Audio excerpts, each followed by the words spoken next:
Tinitigan ko, nilapitan ko hanggang sa may baliw sa pagising ko. Nalasing ang baliw kagabi, nalasing eng. Sayaw.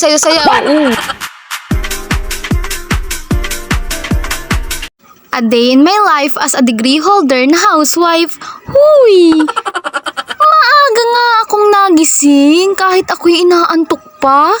Sobrang antukin ko nga mga mare nitong mga nakaraang araw. Anong ibig sabihin nito mga mare? Sabihin nyo. Huy, napaka-OA. Juntis na ba ako? What? Huy, assuming. Hindi pa pwede yun mga mare. Wala pa tayong kwarta. Mahirap ang buhay. Ang mamahal pa ng mga paninda. Sumasayaw nga ako dyan mga mare. Tapos biglang nahulog ako sa'yo. Ay! Huy! Sakaan na nga yung mga ganong bagay mga mare. Pag mura na ang mga bilihin, pag 10 piso na ang 1 kilo ng bigas.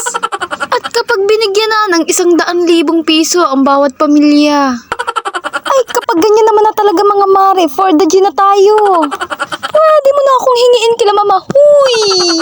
Tuta, yarn, nahihingi. Yun na ako. Uwi mo na ako sa inyo. Huy! Maraming salamat sa panonood. I love you all. Bye! Mwah.